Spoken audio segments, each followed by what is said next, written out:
अथ षोडशोऽध्यायः। सूत उवाच ततः परीक्षिद्विजवर्य शिक्षया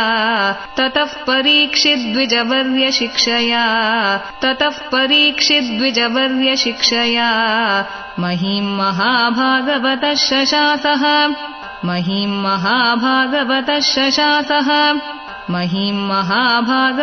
शशासः यता हि सूत्याम्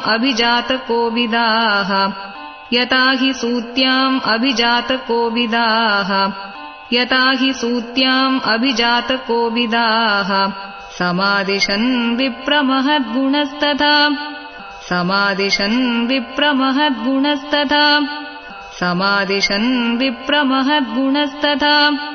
स उत्तरस्य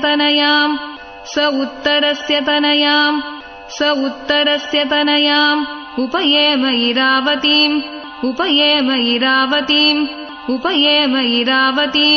जनमेजयादींश्चतुरस्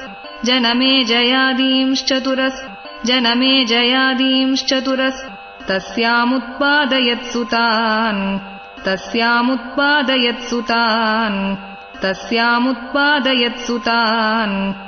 आजहाराश्वमेधां स्त्रीन्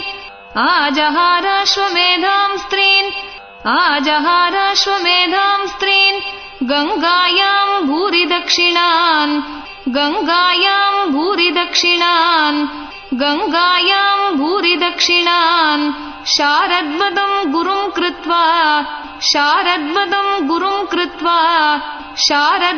गुरुम् कृत्वा देवायत्राक्षिगोचराः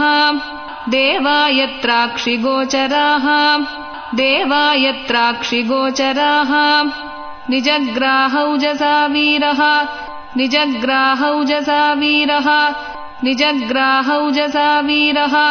कलिम् दिग्विजये क्वचित्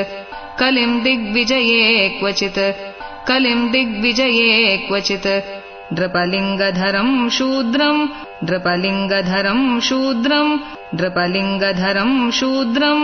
घ्नन्तम्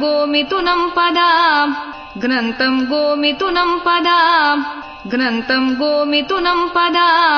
शौनक उवाच कस्य हेतोर्निजग्राह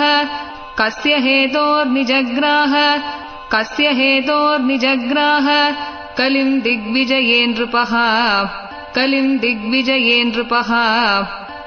दिग्विजये नृपः नृदेव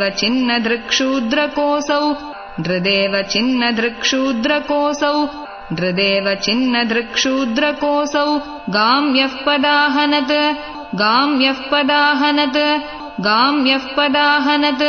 तत्कथ्यताम् महाभाग यदि कृष्णकथाश्रयम्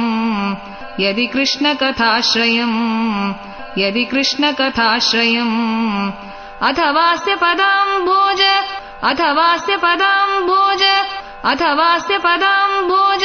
मकरन्दलिहां सताम्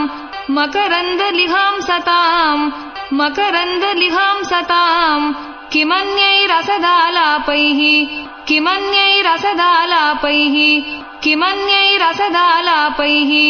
आयुषो यदसद्व्ययः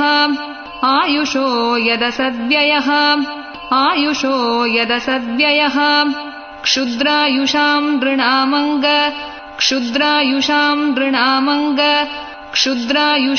नृणामङ्ग मर्त्यानाम् ऋतमिच्छताम्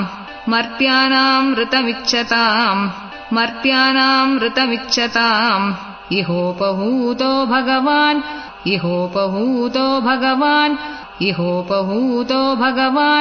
मृत्युश्चामित्रकर्मणि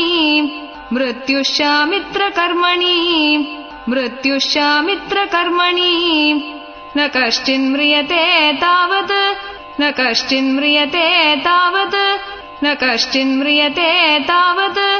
यावदास्तैहान्तकः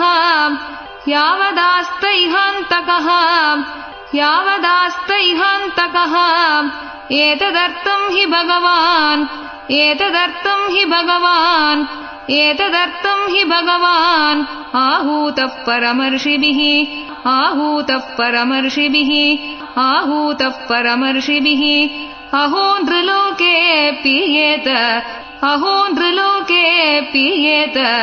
अहो नृलोके पीयेत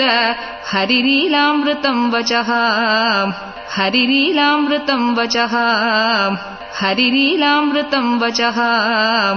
मन्दस्य मन्दप्रज्ञस्य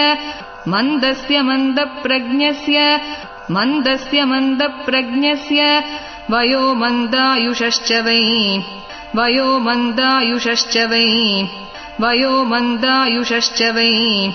निद्रया ह्रियते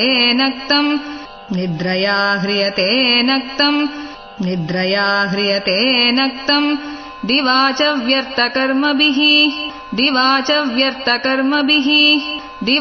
व्यर्थकर्मभिः सूत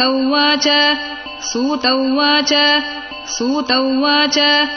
यदा परीक्षित् कुरुजाङ्गले शृणोत्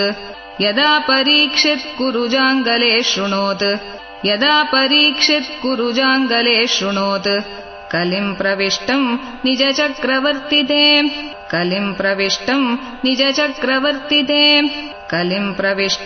निजचक्रवर्तिते निशम्य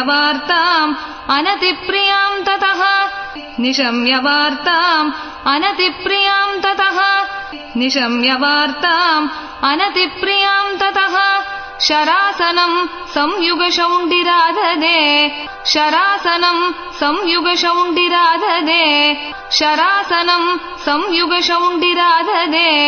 स्वलङ्कृतं श्यामतुरङ्गयोजितं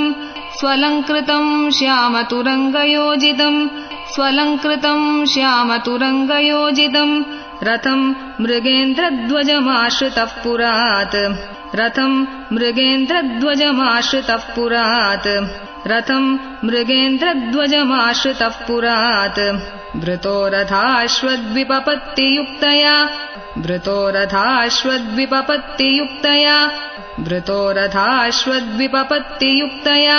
स्वसेनया दिग्विजयाय निर्गतः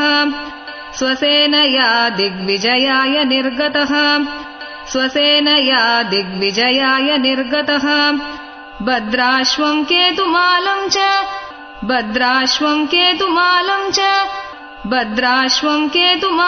च भारतं चोत्तरान्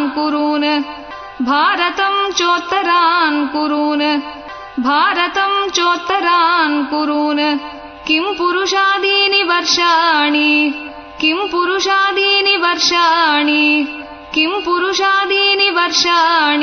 विजित्य जगृहे बलिम् तत्र तत्रोपशृण्वानः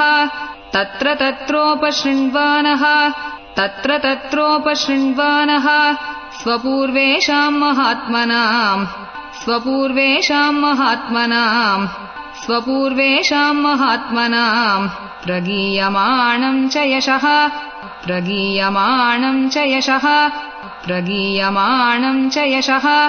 कृष्णमाहात्म्यसूचकम्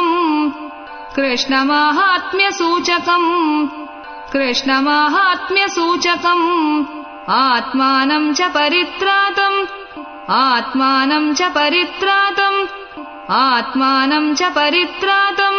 अश्वत्थाम्नोऽस्त्र तेजसः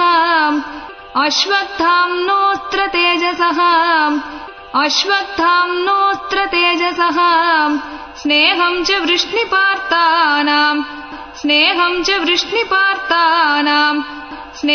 च वृष्णिपार्तानां तेषां भक्तिं च केशवे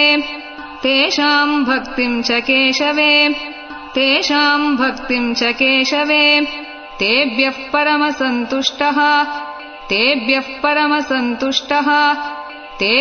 परमसन्तुष्टः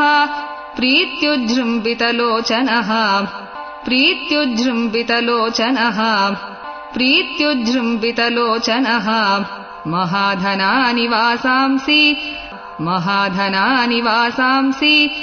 महाधनानि वासांसि ददौ हारान् ददौहारान् महामनाः ददौहारान् सारथ्यपारशदसेवनसख्यदौत्य सारथ्यपारशदसेवनसख्यदौत्य वीरासनानुगमनस्तवनप्रणामान्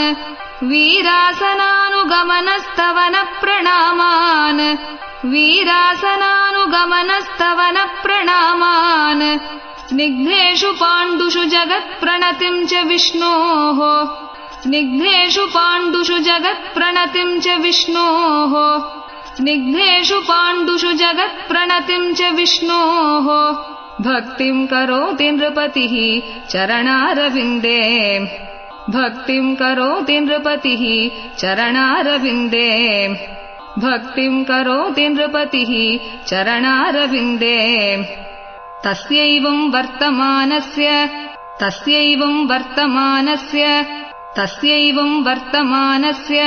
पूर्वेषां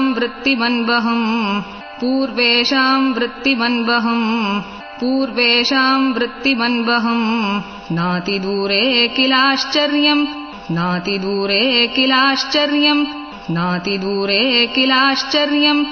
यदासीत्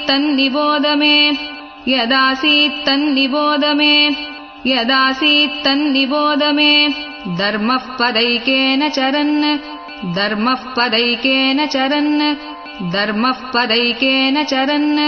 विच्छायामुपलव्यगाम्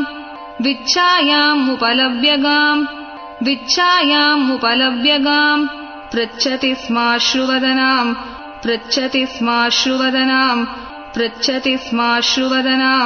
विवत्सामिव मातरम्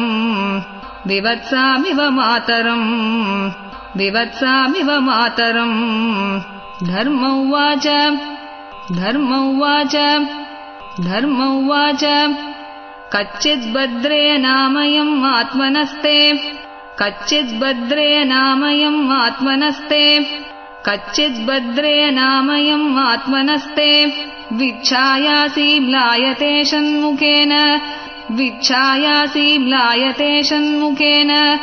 विच्छायासि म्लायते षण्मुखेन आलक्ष्ये भवतीम् अन्तराधिम्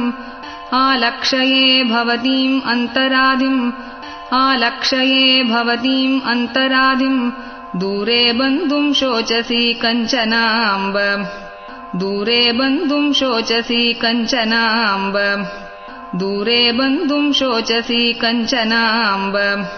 पादैर्न्यूनं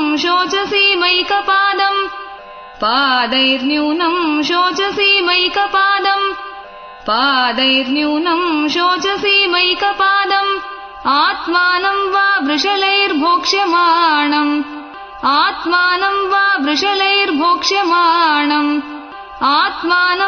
वृषलैर्भोक्ष्यमाणम्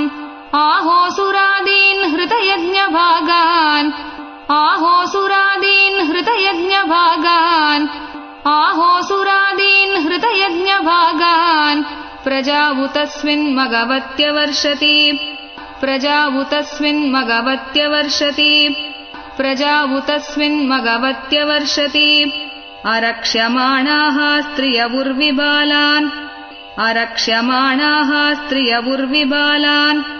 अरक्ष्यमाणाः स्त्रियवुर्विबालान् शोचस्यतो पुरुषादैरिवार्तान्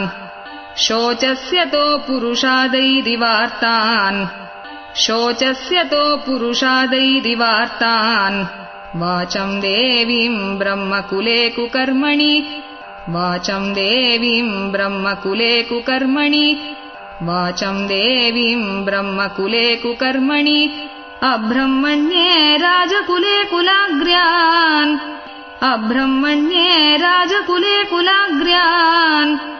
अब्रह्मण्ये राजकुले कुलाग्र्यान्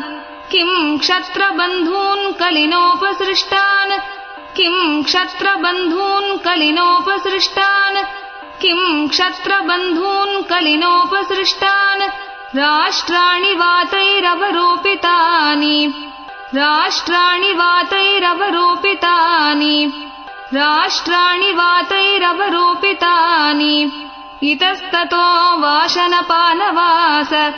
इतस्ततो वाशनपानवास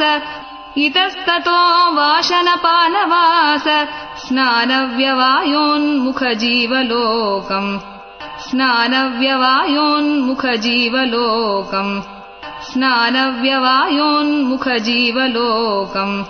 यद्वम्भते भूरिभरावतार यद्वम्भते भूरिभरावतार यद्वम्भते भूरिभरावतार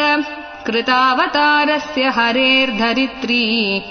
कृतावतारस्य हरेर्धरित्री कृतावतारस्य हरेर्धरित्री अन्तर्हितस्य स्मरति विसृष्टा अन्तर्हितस्य स्मरति विसृष्टा अन्तर्हितस्य स्मरति विसृष्टा कर्माणि निर्वाणविलम्बितानि कर्माणि निर्वाणविलम्बितानि कर्माणि निर्वाणविलम्बितानि इदं ममाचक्ष्वतवाधिमूलम् इदं ममाचक्ष्वतवाधिमूलम् इदं ममाचक्ष्वतवाधिमूलम् वसुन्धरे येन विकर्षितासि वसुन्धरे येन विकर्षितासि वसुन्धरे येन विकर्षितासि कालेन वाते बलिनां बलीयसा कालेन वाते बलिनां बलीयसा कालेन वाते बलिनां बलीयसा सुरार्चितं किं हृतमम्भसौभगम् सुरार्चितं किं हृतमम्भसौभगम् सुरार्चितं किं हृतमम्भसौभगम् धरण्युवाच धरण्युवाच धरण्युवाच भवान् हि वेद तत्सर्वम् भवान् हि वेद तत्सर्वम् भवान् हि वेद तत्सर्वम् यन्मां धर्मानुपृच्छसि यन्मां धर्मानुपृच्छसि यन्मां धर्मानुपृच्छसि चतुर्भिर्वर्तसे येन चतुर्भिर्वर्तसे येन चतुर्भिर्वर्तसे येन पादैर्लोकसुखावहैः पादैर्लोकसुखावहैः पादैर्लोकसुखावहैः सत्यं शौचं दया क्षान्तिः सत्यं शौचं दया क्षान्तिः सत्यं शौचं दया क्षान्तिः त्यागः सन्तोषार्जवम् त्यागः सन्तोषार्जवम् त्यागः सन्तोषार्जवम् शमोदमस्तपःसाम्यम् शमोदमस्तपःसाम्यम् शमोदमस्तपःसाम्यम् तितिक्षोपरतिश्रुतम् तितिक्षोपरतिश्रुतम् तितिक्षोपरतिश्रुतम् ज्ञानम् विरक्तिरैश्वर्यम् ज्ञानम् विरक्तिरैश्वर्यम् ज्ञानम् विरक्तिरैश्वर्यम् शौर्यम् तेजोबलम् स्मृतिः शौर्यम् तेजोबलम् स्मृतिः शौर्यम् तेजोबलम् स्मृतिः स्वातन्त्र्यम् कौशलम् कान्तिः स्वातन्त्र्यम् कौशलम् कान्तिः स्वातन्त्र्यम् कौशलम् कान्तिः धैर्यम् मार्दवमेव च धैर्यम् मार्दवमेव च धैर्यम् मार्दवमेव च प्रागल्भ्यम् प्रश्रयशीलम् प्रागल्भ्यम् प्रश्रयशीलम् प्रागल्भ्यम् प्रश्रयशीलम् सह वोजो बलम् भगः सह वोजो बलम् भगः सह वोजो बलम् भगः गाम्भीर्यम् स्थैर्यमास्तिक्यम् गाम्भीर्यम् स्थैर्यमास्तिक्यम् गाम्भीर्यम् स्थैर्यमास्तिक्यम् कीर्तिर्मानो अनहङ्कृतिः कीर्तिर्मानो अनहङ्कृतिः कीर्तिर्मानो अनहङ्कृतिः एते चान्ये च भगवन् एते चान्ये च भगवन् एते चान्ये च भगवन् नित्या यत्र महागुणाः नित्या यत्र महागुणाः नित्या यत्र महागुणाः प्रार्थ्या महत्त्वमिच्छद्भिः प्रार्थ्या महत्त्वमिच्छद्भिः प्रार्त्या महत्त्वमिच्छद्भिः न वियन्ति स्म कर्हिचित् न वियन्ति स्म कर्हिचित् न वियन्ति स्म कर्हिचित् तेनाहं गुडपात्रेण तेनाहं गुडपात्रेण तेनाहं गुडपात्रेण श्रीनिवासेन साम्प्रतम् श्रीनिवासेन साम्प्रतम् श्रीनिवासेन साम्प्रतम् शोचामि रहितम् लोकम् शोचामि रहितम् लोकम् शोचामि रहितम् लोकम् पाप्मना कलिनेक्षितम् पाप्मना कलिनेक्षितम् पाप्मना कलिनेक्षितम् आत्मानं चानुशोचामि आत्मानं चानुशोचामि आत्मानं चानुशोचामि भवन्तं चामरोत्तमम् भवन्तं चामरोत्तमम् भवन्तं चामरोत्तमम् देवान् पितॄन् ऋषीन् साधून् देवान् पितॄन् ऋषीन् साधून् देवान् पितॄन् ऋषीन् साधून् सर्वान् वर्णांस्तथाश्रमान् सर्वान् वर्णांस्तथाश्रमान् सर्वान् वर्णांस्तथाश्रमान् ब्रह्मादयो बहुतितं यदपाङ्गमोक्ष ब्रह्मादयो बहुतितं यदपाङ्गमोक्ष ब्रह्मादयो बहुतितं यदपाङ्गमोक्ष कामास्तपः समचरन् भगवत्प्रपन्नाः कामास्तपः समचरन् भगवत्प्रपन्नाः कामास्तपः समचरन् भगवत्प्रपन्नाः सा श्रीस्ववासम् अरविन्दवनं विहाय सा श्रीस्ववासम् अरविन्दवनं विहाय सा श्रीस्ववासम् अरविन्दवनं विहाय यत्पादसौभगमलं भजतेऽनुरक्ता यत्पादसौभगमलं भजतेऽनुरक्ता यत्पादसौभगमलं भजतेऽनुरक्ता तस्याहमब्जकुलिशाङ्कुशकेतुकेतैः तस्याहमब्जकुलिशाङ्कुशकेतुकेतैः तस्याहमब्जकुलिशाङ्कुशकेतुकेतैः श्रीमत्पदैर्भगवतः समलङ्कृताङ्गी श्रीमत्पदैर्भगवतः समलङ्कृताङ्गी श्रीमत्पदैर्भगवतः समलङ्कृताङ्गी त्रीनत्यरोच उपलभ्य ततो विभूतिम् त्रीनत्यरोच उपलभ्य ततो विभूतिम् त्रीनत्यरोच उपलभ्य ततो विभूतिम् लोकान् समां व्यसृजत् उत्स्मयतीम् तदन्ते लोकान् समां व्यसृजत् उत्स्मयतीम् तदन्ते लोकान् समां व्यसृजत् उत्स्मयतीम् तदन्ते यो वै ममातिभरम् आसुरवंशराज्ञाम् यो वै ममातिभरम् आसुरवंशराज्ञाम् यो वै ममातिभरम् आसुरवंशराज्ञाम् अक्षौहिणीशतम् अपानुदद् अक्षौहिणीशतम् अपानुदद् अक्षौहिणीशतम् अपानुदद् आत्मतन्त्रः आत्मतन्त्रः आत्मतन्त्रः त्वाम् दुस्तमूनपदम् आत्मनि पौरुषेण त्वाम् दुस्तमूनपदम् आत्मनि पौरुषेण त्वाम् दुस्तमूनपदम् आत्मनि पौरुषेण सम्पादयन् यदुषुरम्यम् अबिभ्रदङ्गम् सम्पादयन् यदुषुरम्यम् अबिभ्रदङ्गम् सम्पादयन् यदुषुरम्यम् अबिभ्रदङ्गम् कावासहेतविरहम् पुरुषोत्तमस्य कावासहेतविरहम् पुरुषोत्तमस्य कावासहेतविरहम् पुरुषोत्तमस्य प्रेमावलोकरुचिरस्मितवल्गुजल्पैः प्रेमावलोकरुचिरस्मितवल्गुजल्पैः प्रेमावलोकरुचिरस्मितवल्गुजल्पैः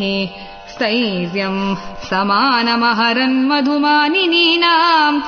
स्थैर्यम् समानमहरन्मधुमानिनीनाम् स्थैर्यम् समानमहरन्मधुमानिनीनाम् रोमोत्सवो मम यदङ्घ्रिविटङ्कितायाः रोमोत्सवो मम यदङ्घ्रिविटङ्कितायाः रोमोत्सवो मम यदङ्घ्रिविटङ्कितायाः तयोरेवम् कथयतोः तयोरेवम् कथयतोः तयोरेवम् कथयतोः पृथिवीधर्मयोस्तदा पृथिवीधर्मयोस्तदा पृथिवीधर्मयोस्तदा